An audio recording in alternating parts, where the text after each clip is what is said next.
mga bahay dito. Mababa lang. So, yun na yung beach. Grabe, magkano kaya bahay dito? Ito yung Manly Beach, no? Masaraming tao. Manly Beach, ang daming naliligo. Paano nila kinakaya? Ang dami rin nag-surfing. Pero ang lamig ng tubig. I'll show you what I'm wearing, ha? Long pants and jacket.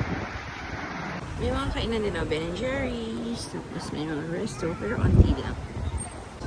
Meron pala dito, madami. Parang mga tsingi-tsingi. Magtingin tayo. Yan. May mga tsingi. Tapos may mga food shops din.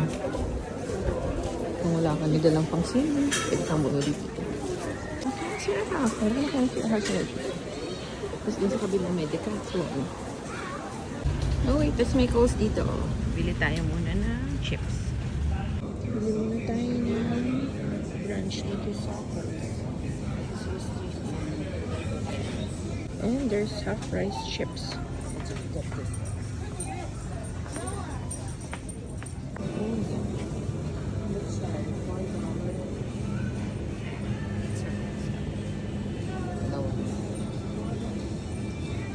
Natin kung malamig ang tubig.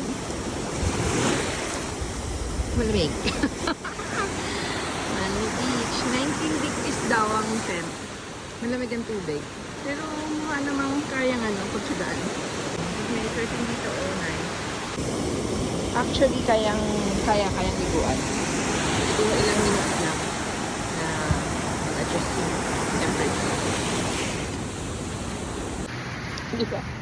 Maambon. So, nandito tayo ngayon. I'll show you. Yan. Opo ko sa isang ganyan. Mag-coast call tayo sa mga pinamili ko sa akin na pang merienda. So, this one is $3.50, 6 pieces na chocolate chip. And then the chips, $15. And meron tayong pizza roll.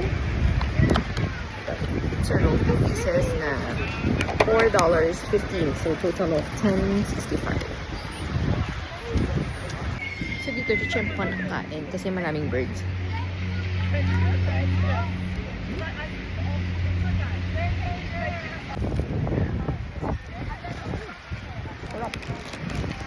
Good chili and party.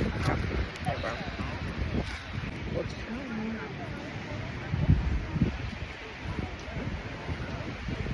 Daming chocolate. Yup. Ayan. Yan, umaraw-araw na. 11:28. Manly Wharf. Balik na tayo sa hotel.